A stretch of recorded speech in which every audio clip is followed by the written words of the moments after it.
गुरुकृपा म्हणजे नक्की आहे तरी काय? रोजच्या दैनंदिन आयुष्यात बऱ्याच गोष्टी घडून जातात. या धकाधकीच्या जीवनात आपलं काही गोष्टींकडं दुर्लक्ष होतं आणि मग जे नास्तिक लोक आहेत त्यांना बरेच प्रश्न पडतात. काहींना प्रश्न पडतो की गुरुकृपा होते तर ते दिसत का नाही? या प्रश्नाचं उत्तर आहे, गुरुकृपा डोळ्याने दिसत नाही तर ती अनुभवावी लागते आणि त्यासाठी डोळस विचारांची गरज असते.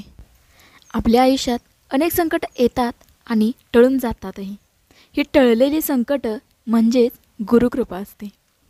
गाडीवरून जाता जाता कोणाचा तरी धक्का लागून आपण स्वतःला सावरतो. ते सावरणं म्हणजेच गुरुकृपा असते.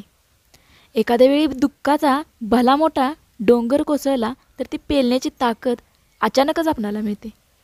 ही ताकद म्हणजेच गुरुकृपा असते. आता सर्व काही संपलं असं वाटत असतानाच पुन्हा उठून उभा राहण्याची उमेद निर्माण होते. ती उमेद म्हणजेच गुरुकृपा असते. अडचणीमध्ये सर्व साथ सोडून गेले असताना तू लढ, आम्ही तुझ्यासोबत आहोत, असे गुरुभक्तांचे शब्द म्हणजेच गुरुकृपा असते.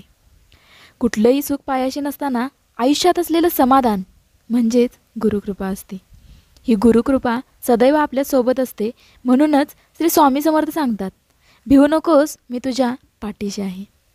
असेच स्वामी समर्थांचे प्रेरणादायी व्हिडिओ पाहण्यासाठी चॅनेलला सबस्क्राईब करा. स्वामी भक्तांना व्हिडिओ शेअर करा. व्हिडिओ आवडल्यास लाईक करा.